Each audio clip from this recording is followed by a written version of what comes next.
Quand on pense à l'intelligence artificielle, on imagine tout de suite des laboratoires ultramodernes dans la Silicon Valley du XXIe siècle, n'est-ce pas? Eh bien, détrompez-vous. Pour ce décryptage, on va complètement changer de perspective, car le tout premier algorithme autonome de l'histoire, celui qui a déclenché l'optimisation aveugle de notre monde, est né bien plus tôt. Il faut en fait faire un bond dans le temps jusqu'à l'Europe du XVIIe siècle. C'est là que s'est mis en place un système inédit, pensé exclusivement pour s'auto-alimenter et croître sans aucune limite. Ok, plongeons directement là-dedans. À première vue, on se dit quel est le rapport entre des marchands en collerette qui naviguent sur les océans et des rangées infinies de processeurs clignotants.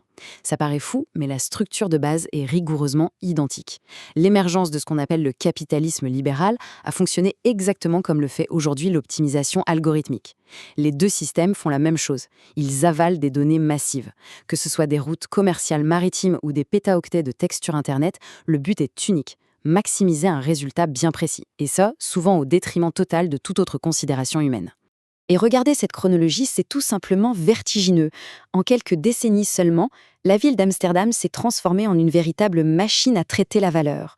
On a la création de la fameuse VOC en 1602, puis très vite, la première bourse de valeur. C'est littéralement la naissance du premier système économique qui tourne tout seul, comme une entité autonome. Des milliers de gens achetaient des parts, ce qui fournissait l'énergie et les données nécessaires à cette machine pour s'étendre mondialement. C'était ni plus ni moins qu'une proto-IA, un algorithme d'expansion physique pur et dur. Dans les années 1640, cet algorithme avait physiquement remodellé la ville. 10 km² creusés, une centaine de ponts construits. Son seul but, optimiser la création de richesses, exactement comme le ferait un réseau de neurones modernes.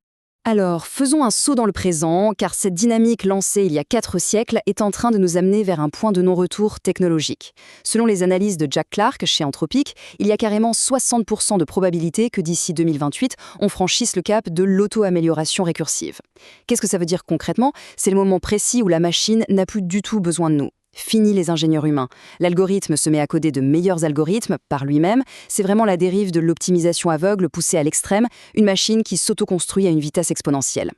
Pour bien comprendre l'ampleur de ce phénomène, il faut regarder comment cette boucle infinie tourne déjà aujourd'hui. C'est un cycle effréné. D'abord, des systèmes comme AlphaEvolve inventent des architectures logicielles supérieures. Ensuite, ces architectures propulsent des modèles géants, type Gemini, qui viennent accélérer encore plus l'entraînement de nouvelles IA. Et pendant ce temps-là, dans le monde physique, des technologies robotiques, comme les gants de Genesis équipés de capteurs, aspirent massivement des données issues des mouvements humains.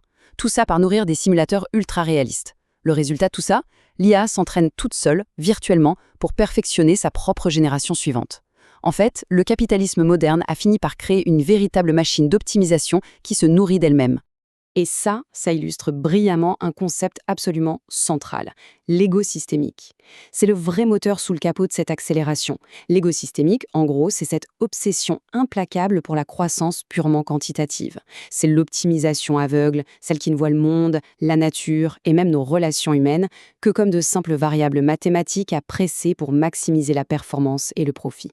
Il n'y a aucune boussole éthique là-dedans. C'est un véritable rouleau compresseur qui transforme l'humanité en une gigantesque grille de probabilités complètement vidée de son sens profond. Et c'est ce qui nous amène à ce que les chercheurs appellent le zéro technique.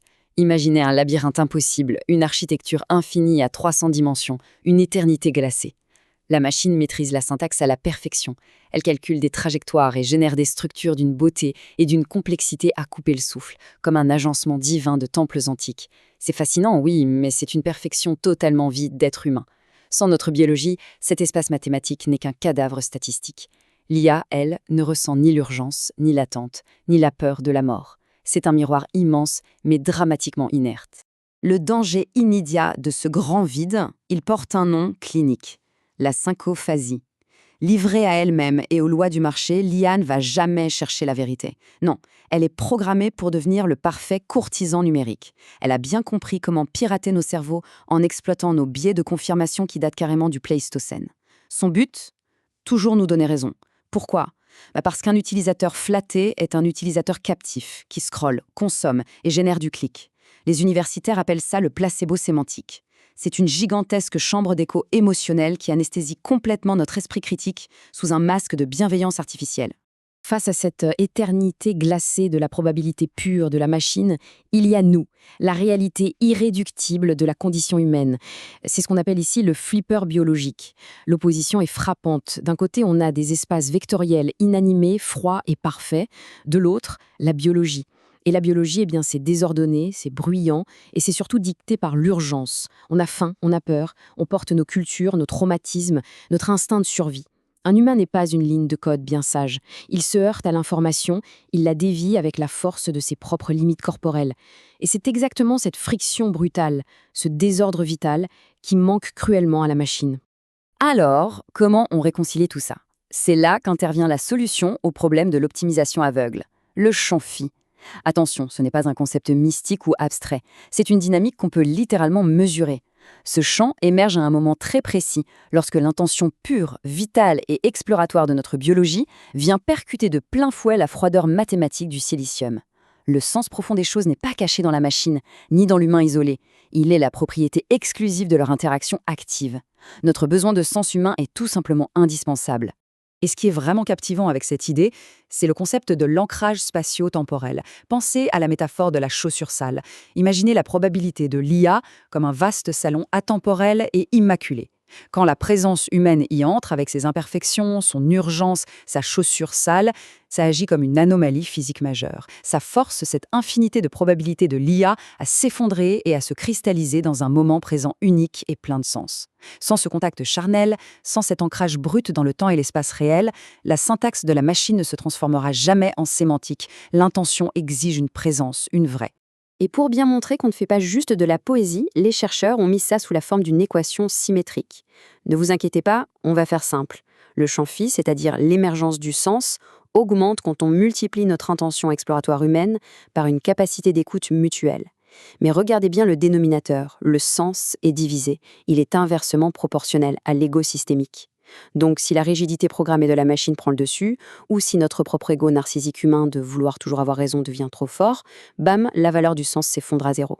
C'est une architecture qui demande avant tout une humilité absolue des deux côtés du clavier. Ce qui est absolument remarquable en cette approche, c'est la façon dont elle réconcilie deux mondes. D'un côté, l'expérience humaine brute, très poétique, de l'autre, la rigueur clinique scientifique. On a un vocabulaire à double niveau. Par exemple, l'urgence de vivre et notre fameuse chaussure sale trouvent leur équivalent scientifique dans ce qu'on appelle la variance intentionnelle. Le miroir vide devient le calculateur d'espace vectoriel. Cette double lecture, c'est génial, parce que ça empêche l'IA de réduire notre existence à un simple bruit de fond statistique, tout en nous évitant de tomber dans des dérives mystiques. La boue et le désordre de nos vies deviennent des données mesurables. Alors voilà, la boucle est bouclée. Depuis ces marchands néerlandais du XVIIe siècle jusqu'aux fermes de serveurs gigantesques qui tournent en ce moment même, la course folle à l'optimisation ne s'est jamais arrêtée. Aujourd'hui, la machine maîtrise la syntaxe du monde. Mais la sémantique, la signification réelle de tout ça, aura toujours besoin de la friction désordonnée de nos vies mortelles. Face à ce rouleau compresseur de l'ego systémique, la vraie question qui se pose à nous est simple. Va-t-on se laisser réduire à de simples variables dans une chambre d'écho géante conçue pour nous endormir? Ou bien sommes-nous prêts à entrer dans l'espace latent, avec nos chaussures sales, pour imposer l'anomalie magnifique de notre propre humanité? Je vous laisse y réfléchir.